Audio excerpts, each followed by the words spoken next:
These bands have been vastly influential in more than one way, sometimes even being used as a symbol for punk in certain contexts. While this list can get quite long, spanning over nearly 5 decades at this point, the vibrant punk scene of Southern California has given us more groundbreaking punk bands than anywhere else on Earth. Welcome back to Travels with Carl, episode 13 today. It's hard to believe, man. Time is just whipping by. I probably wonder why I opened up with a clip of Black Flag. I'll explain that in a minute. Well, I'm sure you remember last week, episode 12, we were talking about CCAC, California College of Arts and Crafts, now known as California College of the Arts. Got my bachelor's degree in film and video there, and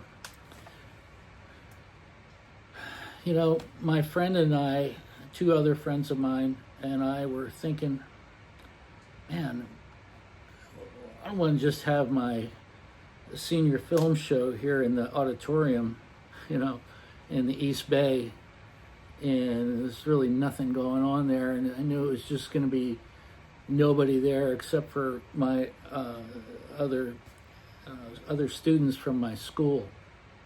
I said, hey, man, let's go into San Francisco and we'll see if we can rent a club and have our show in the city, and then we can open it up to the public, and it'll be a little more interesting maybe.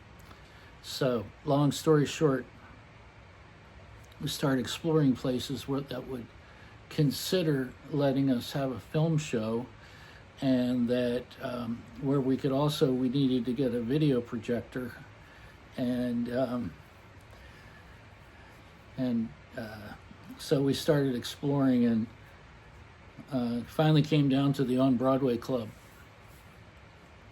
So I guess I might as well show you this right now. There's a painting. That's a good one, right? That's the On Broadway Club on the 2nd floor, and on the 1st floor is Mabuhay Gardens, also known as the Fab Mab. I know, I still owe you 6 paintings. Just so you know, I didn't forget. I got them right here, 6 drawings. I won't even make a promise, but I got one more Saturday here before I go to Portugal. So next week will be week 14, and I'll have those paintings done. I know I've said it before, but I really got time to do it now because I've been pushing myself to get ready for this trip, and yeah, it's a big one. I'm going to Europe, so I know I'm only going for 10 days, so it's not a big deal, but a lot of little things to get in order. All right, let me just get right into it. So we have our show. It's a big success. Everybody loves that we went out on our own and found a venue to have this thing in and everything. Well, I had, gone to as many concerts and shows as I could while I was in school. And I loved going over to North Beach, going out to the, get some good Italian food once in a while. We hung out at the San Francisco Art Institute a lot, because even though they didn't belong to that same consortium I was talking about, a lot of people from CCAC in Oakland would go over to the San Francisco Art Institute because they had a nice little cinematheque there. They had they always were partying over there, and you just couldn't go wrong if you went to an event at the Art Institute. And you could go to North Beach and go get something to eat, and catch BART back to the Oakland. Anyway, after the show was over and done with, Dirk Dirksen was running the On Broadway Club. Now, I have to say this about that before I go any further. The Mabuhay Gardens, and Mabuhay is Filipino for hey, or welcome, or salute. It's like a form of an expressive aloha, one of those kind of words, you know. It means a lot of different things, but it's a big Filipino greeting. And Ness Aquino was a Filipino guy who I never met Ness, but Ness opened the Mabuhay Gardens on Broadway Street in San Francisco. And Dirk Dirksen was working with Ness and booking the shows. And so, you know, Dead Kennedys, Black Flag, DOA, MDC, Flipper, you know, hundreds, I mean, and a lot of other bands that became famous, Devo, other people, a lot of people played there, man. It was just a really successful club. Okay, I didn't go to that many shows there. I maybe went to a few shows at the Mabuhay Gardens. I went to the Stone Pony, yeah, I don't know why, but I didn't really go to that many concerts during that time. I was pretty busy in school and everything, but I guess I should stop and say the reason I'm not in Carl right now is it was just raining torrentially a few minutes ago, and I knew as soon as I started filming it would stop raining, but it's all good because I just couldn't make it. I just couldn't go out in the rain today, you know. Every once in a while, the rain is like that for me, man. I'm like, no, I'm not going out there. So anyway, go back to the Mabuhay Gardens. So there was some kind of falling out with Dirk and Ness because, as Dirk explains it to me, and there was a memo taped up near his office that Ness had written to him, and it just said at the top, "Do not book, Flipper, Black Flag, Dead Kennedys," and it just went on to list all of the bands that were the most popular, but also, you know, they brought a rowdy crowd, and you know, there were a lot of scuffles and stuff got broken, and you know, people throwing beer cans at each other and stuff like that, and fights breaking out. I understand that, man. I mean, I do. If it was my club, and I don't know how much I would put up with that, but anyway, instead of just moving to another venue or whatever across town or somewhere else, Dirk was he was not going to give up on that building, and the upstairs was vacant.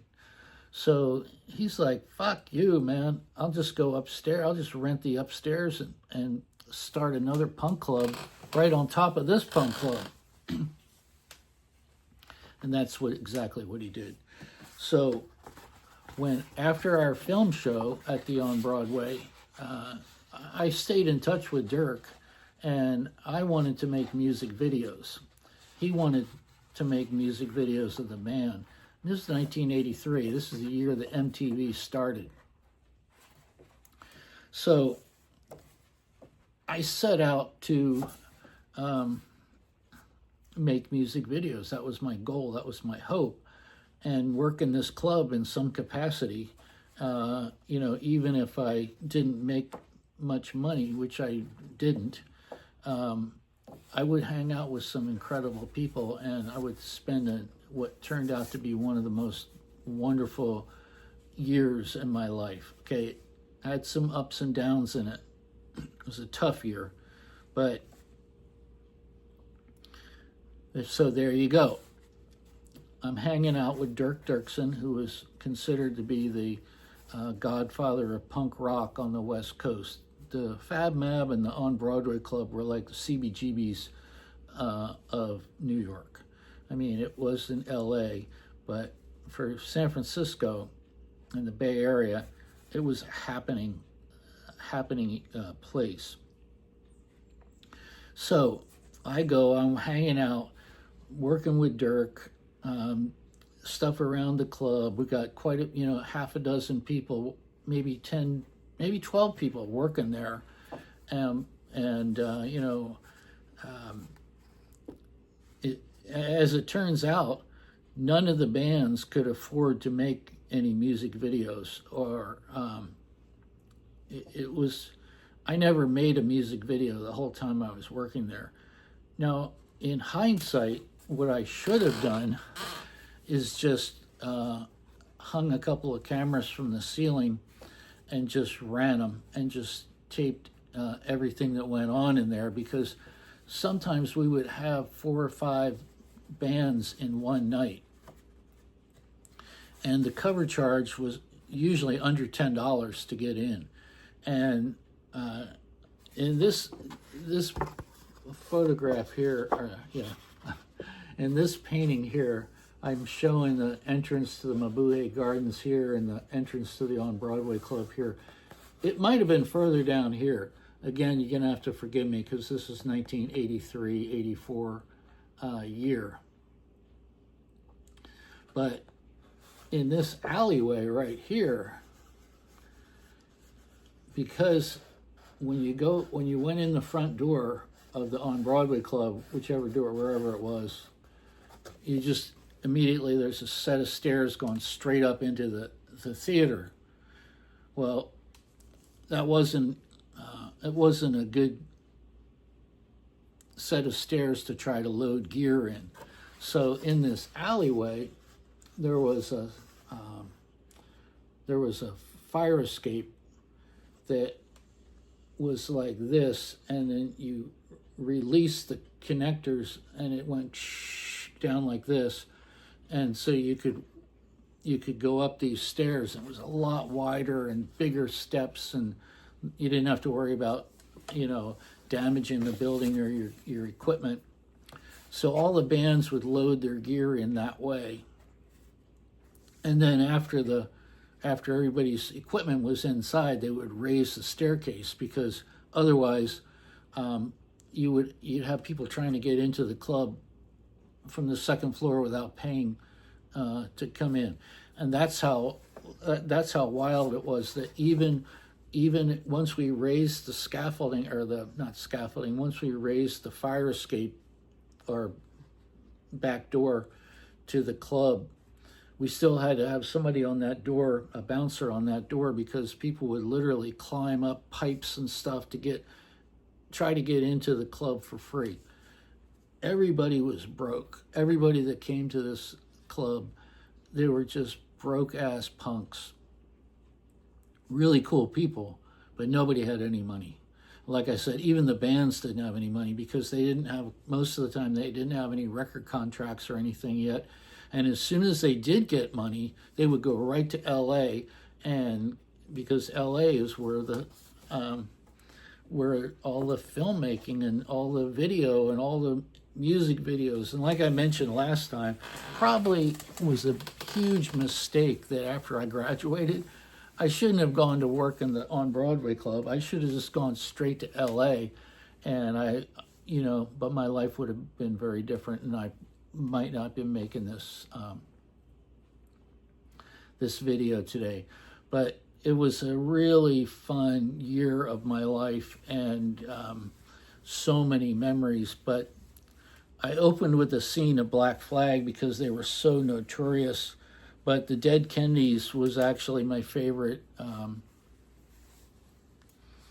band out of all the bands that played there. Holiday in Cambodia, and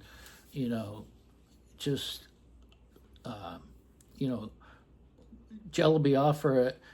This guy actually ran for mayor of San Francisco after Moscone and the other gentleman, I forget. There were 2 guys. One of them was the mayor. One of them was, I think, a council member. Were murdered, and I think the movie was called Milk. But the guy assassinated them, and it was like a homophobic kind of thing. I think it was the mayor that was openly gay, and so it just was like a big riot. Now that was 1978, so that was before I got to the Bay Area. I was still in Philly. I told you my school year in Philadelphia College of Art was 79-80.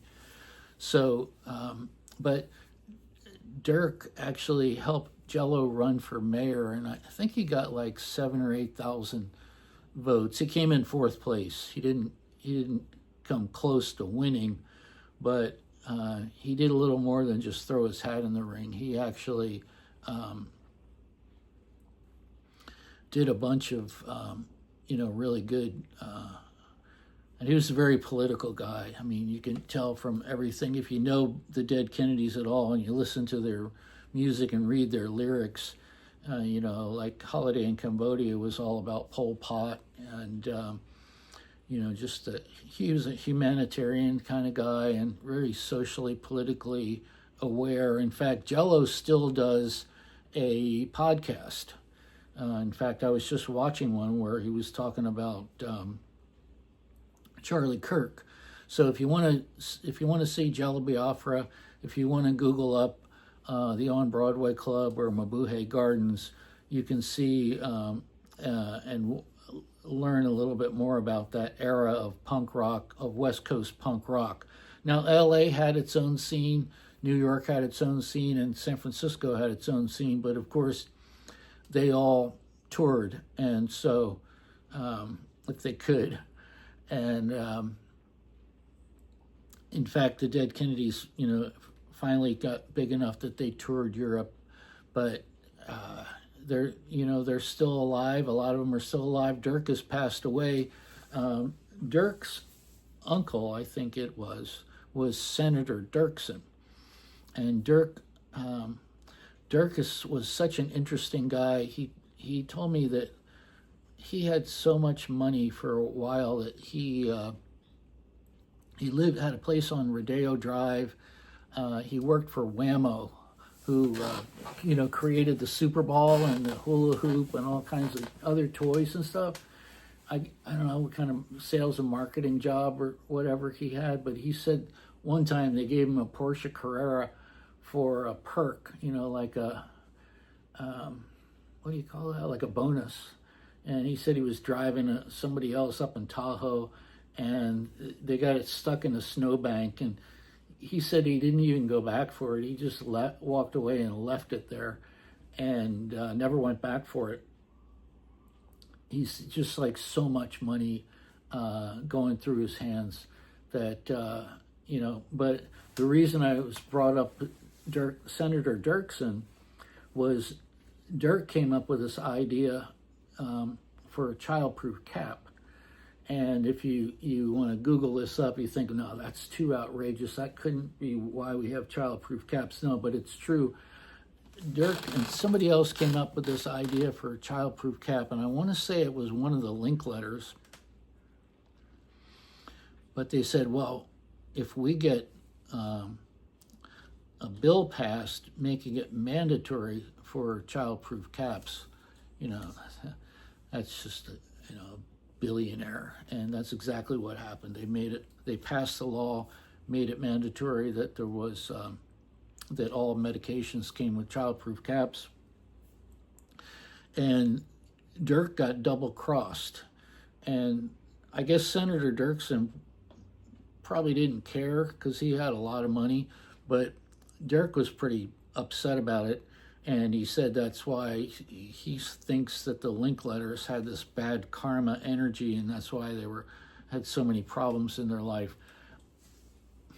I don't know, if that's true or not, but that's just another interesting Dirk Dirksen story.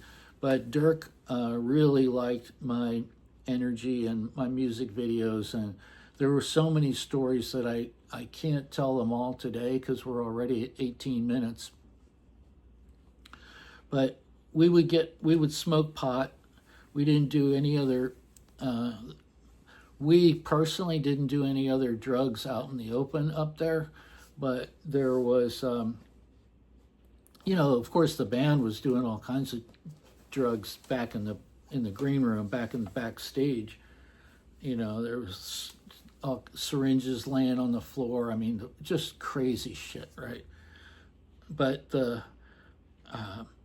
in the office where I hung out with Dirk and other people that would come in and out people would come in to book, friends of Dirk's would come by, other friends of mine would come by, and we would just like brainstorm and talk to each other about stories and ideas and things that we wanted to do and tried to do. Like I said, I never made any music videos for the On Broadway Club. It's really unfortunate looking back how that didn't work out in that way, because you would think, well, that's a no-brainer. That would be so easy to do. And looking back, there's things that I could have and should have done, but I didn't do. But one of my favorite things was, now pot was decriminalized at the time, but it was decriminalized when I got to California already, but it still wasn't legal. But one of the cops, the Broadway Street was his beat, Officer Bob Geary. He was a guy that wanted to be in theater, and besides being a cop, he wanted to dabble in the theater arts. And of course, he's hanging out on Broadway Street, where all kinds of stuff was going on. There were all kinds of clubs there, and he would usually, our office was on the 3rd floor. Of course, the club was on the 2nd floor. Mabuhay Gardens was on the 1st floor. But then there was another area on the 3rd floor where there were dressing rooms and bathrooms, and Dirk had an office up there. So that's where we hung out, in the office. And we'd be smoking pot up there, and Officer Bob Geary would come by on duty in uniform, and you usually hear his police radio before he even hit the stairs. But he'd open the door, and then he'd take his keys out, and he'd start shaking his keys, going, "Officer Bob Geary, coming upstairs, Officer Bob Geary, permission to come aboard, sir." And then he'd get up to the top of the stairs, and most times we were, there was a cloud of smoke in there. He goes, "God, this smells like somebody burnt toast in here or something." And he'd make some joke like that. But I loved that. That was the kind of relationship we had with this cop, and it was his beat. That was his area. Now, if Bob came upstairs and there was a bunch of coke or other drugs out, that wouldn't have been a good thing. So none of that went on in the office, but I'm sure Dirk had lots of dope in his life besides weed and drinks. He would usually buy us beer to drink some beers while we were up there. And anyway, there's the Hungry Eye was on there, and that's where Woody Allen started on Broad Street as a stand-up comic. They said he was so bad, he bombed so bad in the beginning that one time he just turned around on stage and just faced the brick wall he was standing behind. He just turned his back on the crowd and just faced the brick wall and had like a meltdown right there. You had the Condor Club with famous Carol Doda, burlesque club, lots of other strip clubs, and you had the Allen Ginsberg, and is that right? Allen Ginsberg? City Lights bookstore, and I mean, it was famous. It was a happening place. And so I had that was the year where my brother killed himself, and that happened while I was working at the club. And I'll never forget that period of time there, and everybody at the club was really good to me and really tried to help me get through that. But ultimately, what happened was I knew that I had to do something.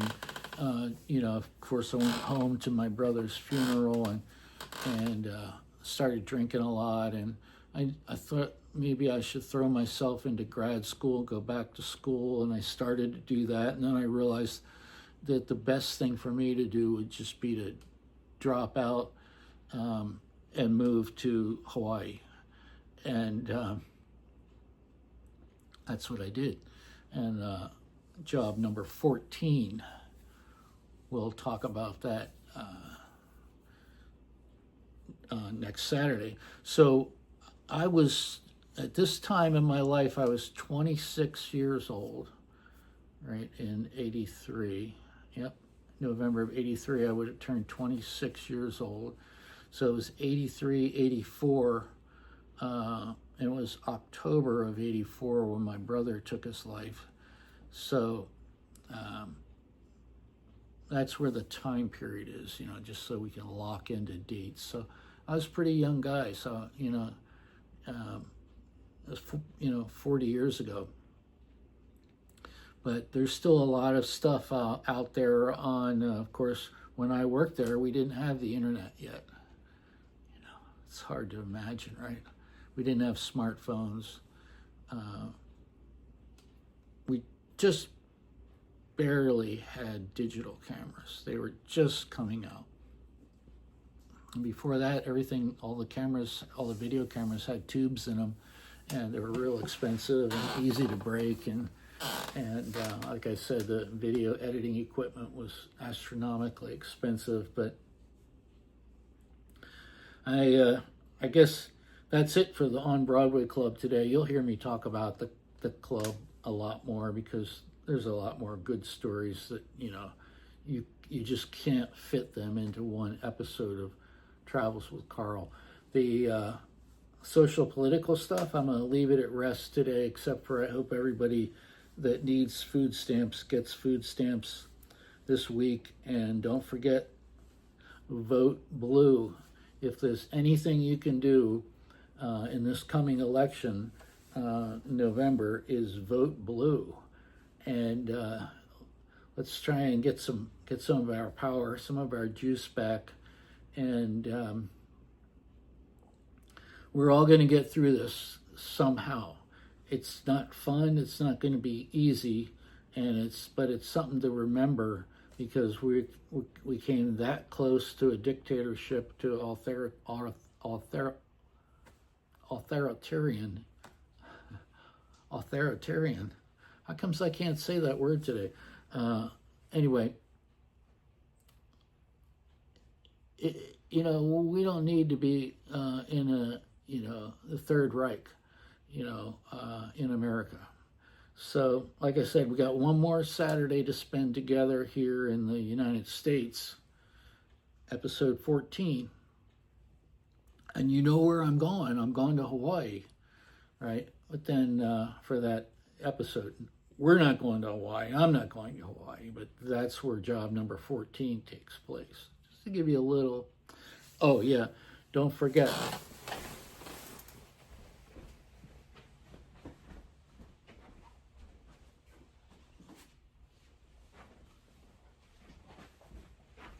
get yourself a copy of this book, Amendment 21-A. What if changing one thing could change the world? This is that one thing. Ending the war on drugs will be the single largest, most important change in the law in my lifetime. It will positively change the city you live in, the country you live in, and the world that we all live in. It's hard to even wrap your mind around the changes this will bring about until you read this book. I'm not kidding.